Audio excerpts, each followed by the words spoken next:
All right, welcome to Bet the Edge. I'm Jay Croucher here with Drew Dinsick. As always, today we're going to talk about the injuries to Jimmy Garoppolo and Derek Carr and the impact on the line there. We'll do some stock up, stock down after the Sunday games of week 3, and then we'll also wrap with some thoughts on the defensive player of the year market, which is one of many markets I think is a little wonky at the moment. Let's start though with Jimmy Garoppolo, who is being evaluated for concussion. He's in the concussion protocol. The Raiders are playing at the Chargers. Chargers are 5.5-point favorites. Total is 47.5. What do you make of this one, Drew? What's the downgrade from Jimmy to old mate Brian Hoyer? Yeah, well, I mean, it's this is somewhat expected. Like, I've thought through this. What's going to happen if something happens to Jimmy G? You know why you think of that preseason, Jay? Because it always happens. And concussion is a little fluky, but he also had a pretty significant, twisted ankle in that game that I was kind of suspecting at some point was going to impact him. And it seemed like there were some definitely some plays left on the field for the Raiders, and some of that was his decision making. And the downgrade from Garoppolo to Brian Hoyer is huge. Brian Hoyer is not a professional quarterback at this stage in his career. I was actually genuinely, I don't know if genuine is the right word, but I was kind of surprised to see him take a couple of immediate reps. Like, he was going to be the guy that was going to get his number called if Jimmy went out. And what we saw from Aiden O'Connell was so impressive in the preseason. I'm not exactly sure why that's not the plan B here, but this is apparently the Brian Hoyer show. And my guess is that he's going to be ineffectual to the point of replacement. And the market is moving, notably on this, with the Chargers out to 5.5, and that's correct in my opinion. I think this probably closes at 6. I lean Chargers here pretty clearly in this game. I think Justin Herbert is going to have an absolute field day against this particular unit. If they can neutralize Max Crosby, then and keep his. Basically roll out the exact same game plan where you have him throwing 40 plus times, and this should be an awesome Sunday for Herbert and company.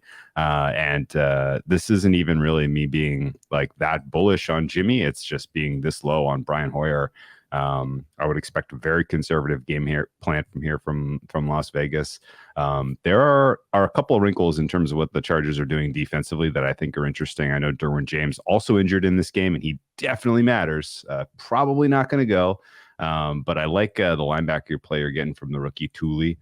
He looks like he belongs, and that's definitely going to help neutralize the rushing attack centered around Josh Jacobs here. So I think this is probably going to be a lower scoring affair. I think the under is worth a look here at 48. If you can get a piece of that before it gets to 47.5, I think you should.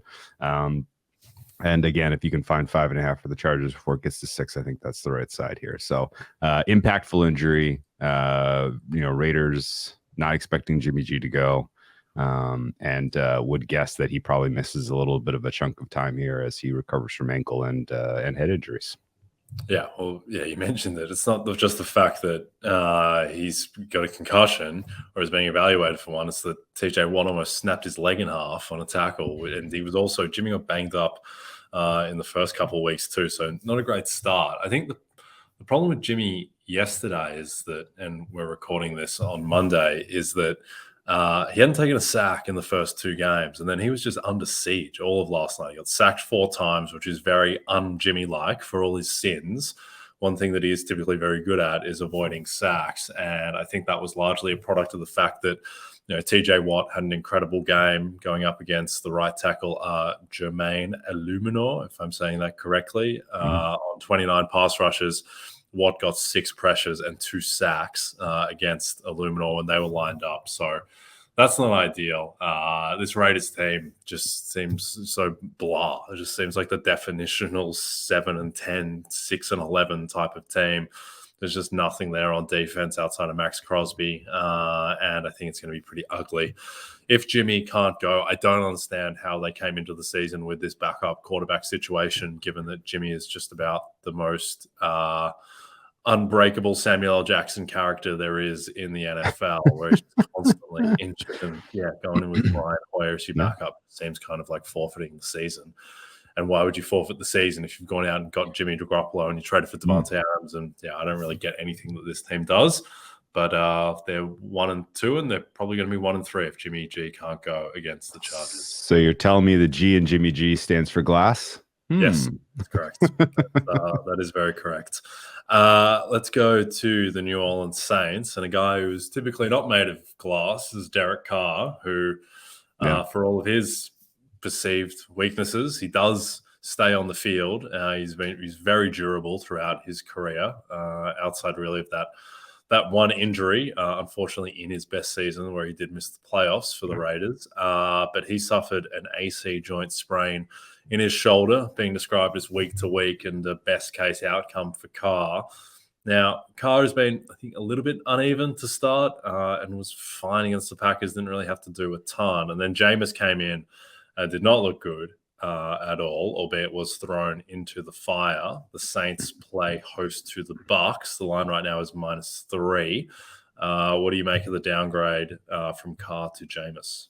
Yeah, I think I liked what you brought up about Carr. One of his best abilities is availability, and this is a surprise. I think an AC joint sprain for a quarterback on the throwing shoulder, to me, that's 4 weeks-ish. So I think Carr's when they say week to week, I think that probably means later in the month of October we're going to see him back out on the field. Maybe I'm wrong, but Saints in general, it's a downgrade, but it's not a big one. And I say that in light of having seen Jameis Winston play last week. It was not pretty, but being dropped into a game against a good defense. I mean, the Packers defense is playing very well so far this season. Being dropped into that game, not really having a ton of reps with the starters leading into that game can have impacts. And I think with the full week of reps and practice and with the weapons that you have to work with in that passing game, this is a good opportunity for Winston to do a pretty decent impression of Derek Carr. And I think the downgrade from Carr to Winston with the full week of prep is probably in the 1 point ballpark. Market has come off of the or at least I would expect the market has come on to 3 from 3.5, although this is a very, very soft opener as Tampa Bay has yet to play. And if all goes according to my hopes in Monday Night Football, this is probably could open back up at 3.5 if Tampa Bay gets exposed to a degree, particularly with their with the D line of the Eagles against their offensive line. So it's to me, at least, this is probably the right adjustment down to 3. And if anything, I would expect it to drift back up based on the performances of Tampa Bay here. Total down in the 40 range at this point, after kind of expecting something in or around 42. That doesn't make sense to me at all. At all. Jameis Winston is a high volatility proposition. I know that Winston has played a lot more disciplined football since he's been in New Orleans relative to his time in Tampa Bay. But he is not going to, I don't think, resist the opportunity to take shots downfield with Rashid Shaheed and Chris Olave. And so ultimately, I would expect this is probably an overbet, if anything, and maybe just a little bit of a wild, chaotic game with two quarterbacks with the propensity to turn the ball over going head-to-head in the dome. Yeah, I think just the game just looks different when Jameis is in there. It's going to be more extreme positive and negative plays. It's going to be most likely a deeper average depth of target. There's probably going to be more picks. One concern is that Derek Carr was sacked 11 times in his first 2.5 games effectively. So just add that to the pile of potential negative plays if it is Jameis, as you would expect. But yeah, I mean, the Saints team is largely built on its defense, which is probably a top 5 unit at the moment, with Marshall Lattimore playing like one of the best corners in the league. Granderson on the edge, who's got the contract extension, and Cam Jordan. That's the heart of this team. The passing offense had been, I think, okay until Carr had gone down. But still, I mean, it wasn't an impressive performance against the Carolina team that Seattle largely did what it wanted, and Carr, his numbers were fine enough against the Titans, but that Titans secondary is a mess, and it's that Titans secondary seemed to bring Deshaun Watson back from the dead, so perhaps the Saints offense is not that good. All right, before we get up to stock up, stock down, it's an AFC clash this Sunday night. Drew, catch Patrick Mahomes and the Chiefs traveling east to MetLife to square off with Garrett Wilson and the Jets. Coverage begins at 7 p.m. Eastern only on NBC and Peacock. What price Zach Wilson starts that game, Drew? Oh, man. The solid comments after that game, man. I've been parsing him every which way I can. He's still saying it. He came back out. He said it again. The dreaded vote of confidence from Saleh. My guess is if they thought they had a better option, they would go with it. And until that materializes, either via trade or just somebody out of the blue decides to make more sense to them, then I think they're going to keep trotting them out there. I mean, if you look at their schedule, we knew that this first 6 weeks was going to be absolutely hellacious, independent of Aaron Rodgers being available. And, so the idea that you're letting Zach take his licks, it's going to be ugly every week. Maybe he steals a game. Maybe your defense steals a game in this kind of opening stretch. And then you kind of evaluate things thereafter. That seems to be the approach they're taking, and they're going to live or die with it. And so far, they've been dying with it. Yeah, I mean, it's not great. I mean, I think that just sign Carson Wentz or bring Matt Ryan out of retirement, and that just has to be a better option than what Wilson is giving at the moment, where he is, as we've said, looking like one of the two worst quarterbacks in the league with his best friend Desmond Ridder. It's pretty grim, and it's feeling like a lost season already.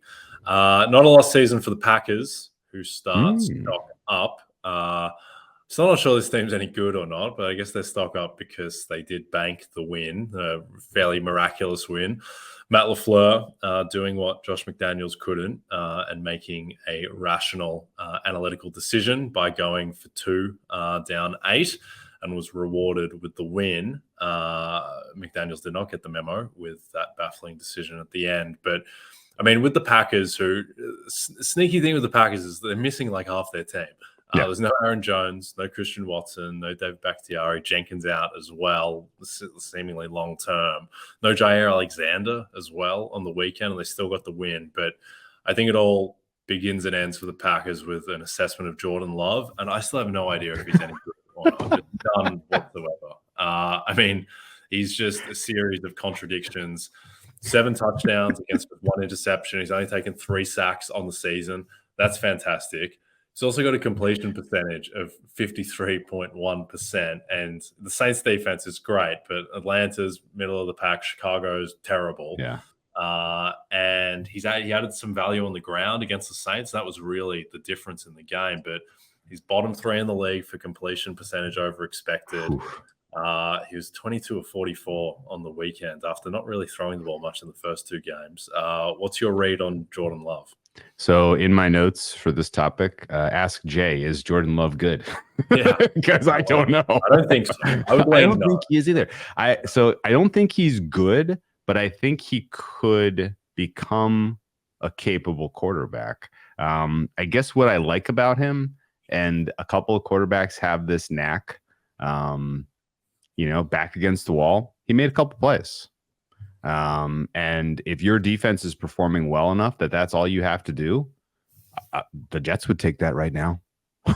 Like, seriously, like, if you're just capable of stringing together a couple of high leverage plays, then you're a game changer in today's NFL, in the state of today's NFL. And that's kind of where he's at. I really don't think you can line him up against an elite team and say, hey buddy, go get him. And he's going to be able to go score for score. He's going to need things to break his way a bit. I think at home, he's probably a better bet than on the road. And I think the fact that he had a negative game state to the degree that he did against the Saints and was able to come back, that's got to be some signal. Because a lot of other younger quarterbacks in that spot, that's just wasn't our day. Let's move on. Sam Howell comes to mind. Right? Like, if it's not going your way, like, you pack it in. And Love didn't. And so there's something positive to take away from that, despite the fact that, like, is he operating the quarterback position the way you would hope a young prospect would? And the answer is generally no. So it's a very, very mixed feelings on him. The completion percentage over expectation that you brought up is the real eye opener, where it's just like, man, and that pops on film too. Like, there are a couple of throws where you're just like, what exactly was the plan here? But your point's also about who is ultimately available in terms of skill position players matters a ton. So I think by the end of the season, we're going to have a much more well-founded answer to this question. But I definitely don't love the idea of sending him on a short week with an injured group of players, even at home against a Detroit team that is figuring out their pass rush. Yeah. Detroit's big takeaway from Detroit Atlanta was that pass rush was able to get a lot going against what I consider to be a pretty decent offensive line. So if that is in any way a factor here, I think Love and the Packers are in trouble on Thursday. Yeah, I think we'll learn a fair bit more about the Detroit defense in this game because, I mean, week 1 against the Chiefs, service level, it was fine, but Chiefs dropped, 80 passes and really could have won that game by double digits if Kadarius Toney can hold on to a few footballs. And then they get lit up by the Seahawks, and then they play Desmond Ridder, and Desmond Ridder's he goes full Desmond Ridder to the point where the game is just, you almost can't read anything into it because he's just so violently bad at football. But yeah, with Jordan Love, it's a weird thing where he doesn't seem very in control of the offense. At the same time, he's clearly very physically gifted and I guess creative in chaos. And he does make very nice throws and has these athletic rushing plays. And the one good thing with him is that even though he doesn't really seem in control, he's also not throwing picks and taking sacks. Yeah. So it's a weird thing because usually when you have that kind of profile of really low completion percentage and really strong positive plays, and he had a really deep average depth of target against the Saints. Normally that comes with turnovers and negative plays, and he's kind of avoiding them. So I don't really know what to make of him, but compare him to someone like, I don't know, Kenny Pickett. I feel a lot better about Jordan Love than Kenny Pickett because Kenny Pickett has no flashes right now of anything good. It's just bad with no ceiling. And Jordan Love at least has shown flashes. So yeah, I would lean towards him not being that good, but I think there is some hope there. I think Kenny Pickett and Love are closer than you, and I think they're both in that category of they're not good right now, but they do some weird positive things that you have to take note of. I guess one other kind of key point of context, if you look at APA per play as your kind of a key metric to evaluate quarterbacks, his is wildly inflated by some awesome yak in week 1 against the Bears defense that is not going to be there all season long, I wouldn't think. But it, again, as they get healthier on the skill position side, they're going to be a bet on. Best look I think I have right now for Thursday would be that under 45.5 though. Yep. In terms of, before we move on to Cleveland, in terms of quarterbacks who have taken at least 50% of dropbacks this season for their team, the 4 worst quarterbacks in the league: Kenny Pickett, Zach Wilson, Desmond Ridder, and Bryce Young. And Jordan Love is 20th. To be fair to Kenny Pickett, he's played the Niners and Browns defenses, so maybe he still has room to go up. Let's talk about the Cleveland Browns, who had a quarterback who looked like he might kind of be in that kind of mix for among the worst in the league, and then turned it around in a big way in Deshaun Watson, who looked the best that he has looked as a member of the Cleveland Browns. He was looking like his Houston self effectively. He was 0.5 EPA per play. And the most, I think, impressive thing, 19.6% completion percentage over expected. So he was a monster, immediately going up against a very weak secondary. But if they're getting that version of Deshaun, and I do think that is some strange benefit to Nick Chubb going down, which is obviously a net negative, but if it forces them to throw more, and Deshaun is kind of, I think, a rhythm thrower, and I think that just giving the offense to him may help him in a way and may give them weirdly a higher ceiling if they're getting the best version of Deshaun, to go with a defense that right now looks like the best in the league, certainly after the Cowboys. Their no-show against the Cardinals, I think the Browns have the belt there. But what do you think of Cleveland overall? Yeah, I'm fine stock upping here, that at least temporarily with context, which is exactly what you said. Tennessee's a pass funnel, and Stefanski's a good offensive visionary, and so he called the right place. And to the degree that Deshaun Watson went from a game where he made every backbreaking mistake that forced his team to lose, and he turned it around and played a perfectly clean game. And, by every single possible account, that was his best game as a Cleveland Brown. I think that's a good sign for him long term and for the Browns' ceiling overall. But against the elite teams and against the good defenses and particularly against the good passing defenses, I still have huge questions about how well he'll be able to handle himself, particularly in the home stretch of the season if the Browns are in or close to the playoff mix in a very tight AFC. So the rubric for what to do with the Browns is probably, are they up against a weak secondary? Are they up against a team that has pass rush that's good, not elite?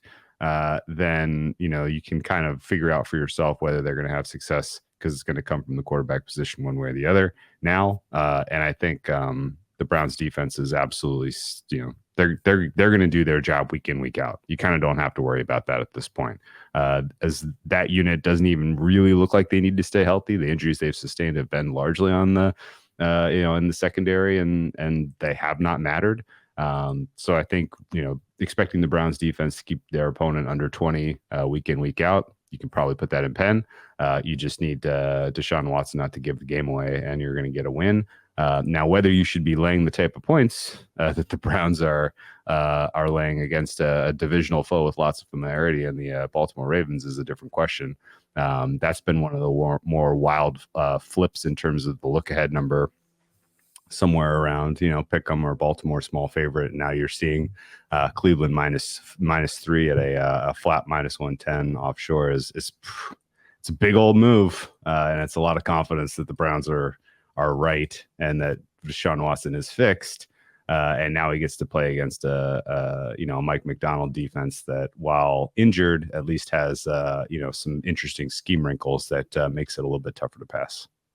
Yeah, I think Miami Buffalo is clearly the most interesting game of the week, but this Cleveland Baltimore game might be second, just because this Cleveland team has Super Bowl upside because of their defense and because of just how unknown Deshaun Watson is, but also how high of a ceiling he has. And in this Titans game, stealing this from Kevin Cole, who has a great Substack called Unexpected Points, but the Browns, they passed at 4.4% over expectation against the Titans, and that's the highest number that they've had in the past 2 seasons. Now, how much of that is that this is the first game without Nick Chubb? How much of that is that this Titans secondary is abysmal and their rush defense is incredible? But how much of that is, Deshaun Watson actually turning the corner? And I think against a fairly solid Baltimore defense, there should be a lot of information to glean based on how Deshaun plays in that game. But if I was to make one bet on any team right now at market prices to win the division, it would be Cleveland, which I think you can still get some plus 240 about there, because I think they are the best team in that division, just with how banged up the Ravens and Bengals are at the moment. I just trust Cleveland's defense and the upside of Deshaun more than those teams. And they also have banked half of the tiebreaker against the Bengals, who I think is probably still a bigger threat to win the division than the Steelers, who they don't have the tiebreak against. All right, quickly, the Broncos, complete catastrophe. How bad is this team, Drew? I mean, we know where we know where the bottom is. I think the bottom is in, Jay. No, I think it's being made more of than I think is worthwhile. Is that fair to say? Like they were drawn dead in that game. They ran into a fully healthy, white hot. I say fully healthy. I guess they really weren't even. Jaden Waddle didn't even play. But they ran into a healthy enough Tyreek Hill and Tua and a good enough pass pro. There is a long history of the Denver Broncos performing well early in the season at home, and then going to a hot and humid environment in September and absolutely looking like they looked on Sunday. And so I am kind of cautious about reading too much into that one particular result. But I think this defense without Justin Simmons is bottom 5. I think their ability to generate a pass rush is non-existent. And I think Pat Surtain is maybe was a little bit overrated heading into the season by me and maybe some other people, just because he was on a good defense with a good scheme and a bunch of good players last year. And now that he's kind of a single link in the chain that's weak otherwise, it's not quite going as smoothly for him this year, but he's still a great player. Don't get me wrong. It's just we were talking about him as CB1 or 2 in the NFL, and I don't know if that's really the case. And just goes to show the underlying point that coverage is not sticky year over year. But I think ultimately the Broncos defense is a huge question mark right now, more so than their offense. Their offense looks like they have figured a couple things out. I trust Sean Payton to continue to call good games and to be able to come up with good game scripts, put his team in decent positions, even outside of this horrifically embarrassing result. And I think the defense is going to continue to get beaten up on by bad team, by medium to good teams. It's just a question of whether they can continue to keep the bad teams into the teens, which is what they're going to need to do to get wins. Because I do think even with a renewed kind of vision offensively, this is still a Broncos team that's not going to break 30 this season. So opening, another big look ahead adjustment in favor of Denver here, which says a lot about the state of the Bears, even more so than the Broncos. Kind of to close my point here, I think the bottom is in on the Broncos. I don't think it's going to get worse than that. But we don't really know where the bottom is on the Bears. Yeah, I think with the Broncos, Justin Simmons is maybe the best player on that defense, along with Pat Surtain. He was out. When he comes back, that will hurt. Just quietly, even their 0-3 in the season is just basically a write-off already. But yeah. Russell Wilson does look better. He looks better than he did last year. The offense looks a bit more coherent. It's just that the defense has fallen off a cliff. But yeah, I don't think they're a bottom 3 team in the NFL or anything like that. And I think they'll probably take care of business in Chicago. Let me ask you a quick question. Yeah. What I know that there's probably 0.0% chance that this happens, but there's no way that the Jets would make a trade for Russell Wilson, right? Could they absorb his salary this season and then just figure it out next year?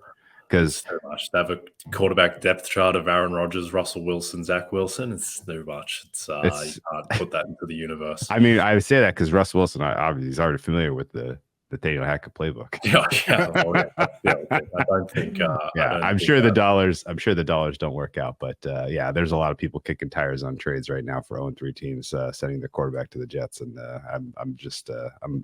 I'm ears open. Ryan Tannehill's the guy who should go there. That seems to make the most sense. I think he would be the guy I'd be trying to get.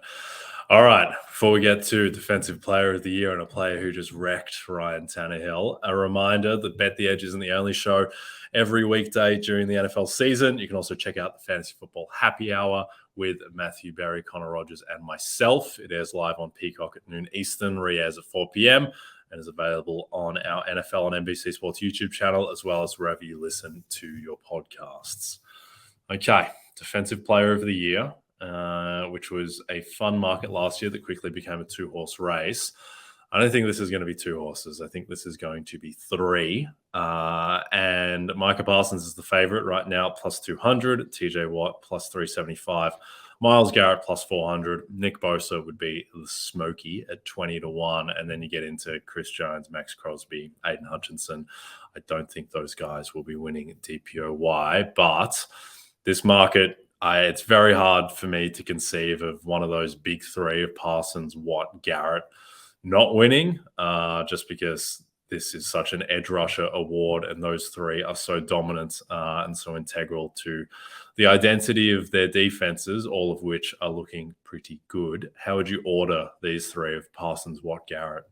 Yeah, it's tough, man. I think it's going to be a recency bias indicator week in, week out, watching these prices shift as people are like, well, this guy had the best game of the week. They're the best defense right now. These other 2 guys did or didn't do as much, and therefore they're stocked down, right? And so I think this kind of shifting and cycling between these 3 names at the top of the board is probably how this plays for the duration of the season. I like the order now, although I'd flip-flop Watt and Garrett. I think Watt, this is, again, not a personal opinion about who is the best defensive player. This is how will this award be ultimately voted on and doled out. And there is a double-edged sword with Watt as a candidate because he's already got one. So there may be some voters who are like, well, now we got to give it to another guy.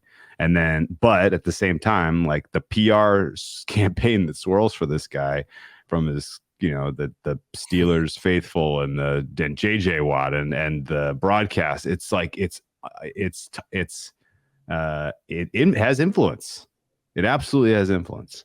And so while Watt would be the very clear third choice here for me, I think he's always going to be in the mix as long as that team is, kind of relevant. So, more likely this ends up being a 2-horse race between Garrett and Parsons as we get to the end of the season, and we're still considering those 2 elite defenses, and they've got the counting stats to back it up. That's kind of my gut. I like Parsons still as the guy, but I would be lying if I said I hadn't shopped Myles Garrett prices in DPOY at least 5 times since we started playing football. Yeah, I was very, very high on Parsons, both coming into the season when he was plus 500, plus 600, and then after the first 2 weeks where he was getting, MVP chatter from people who vote on the award, writing articles about Parsons being a legitimate MVP candidate. I think Trayvon Diggs going down really hurts because he was playing like the best cornerback in the NFL, or pretty damn close.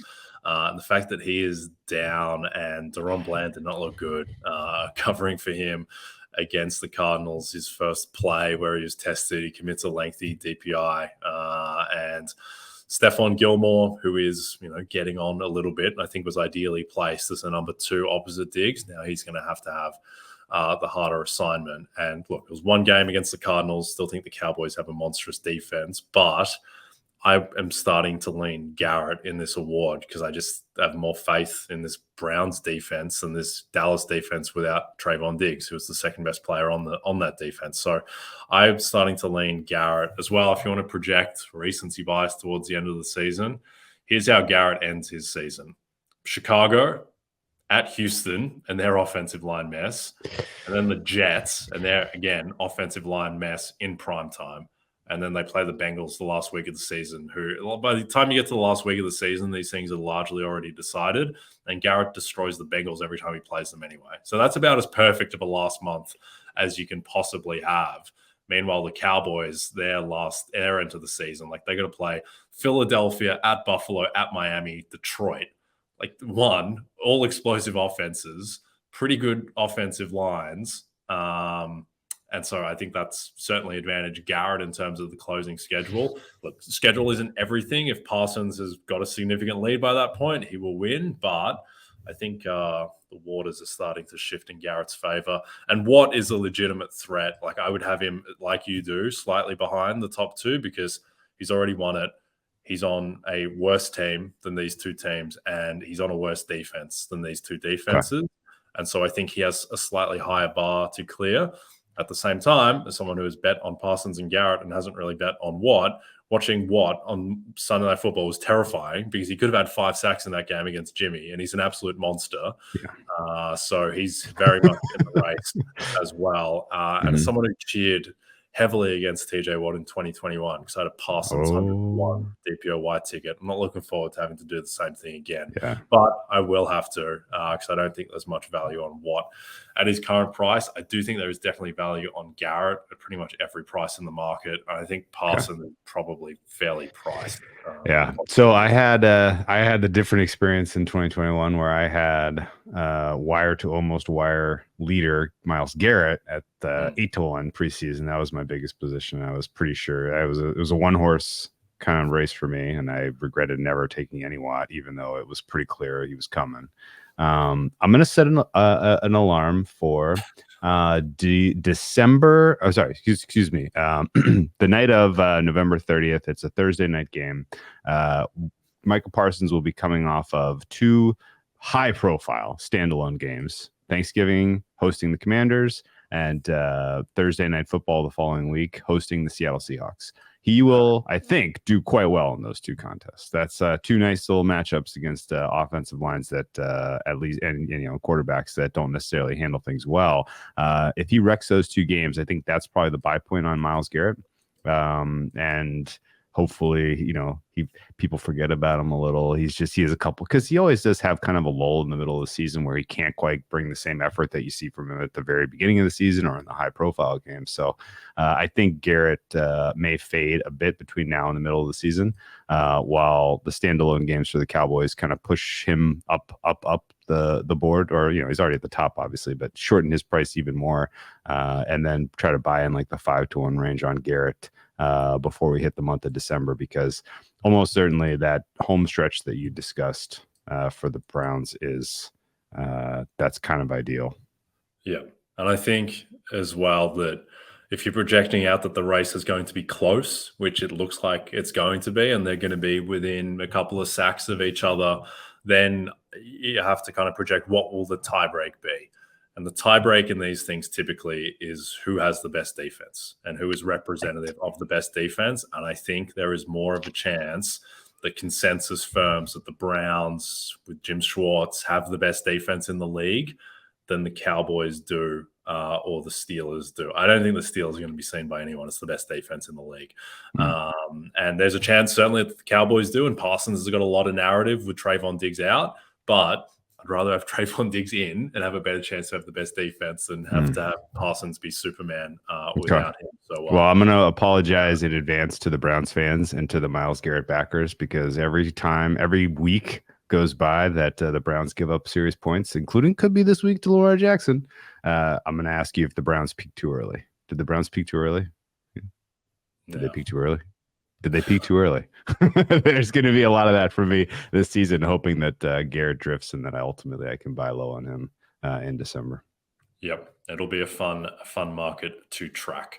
All right, we are done. Don't forget to check out NBCsports.com for more information to help you with your wagers. Thanks for those of you watching on the NBC Sports YouTube channel. Please rate and subscribe if you're listening to us as a podcast.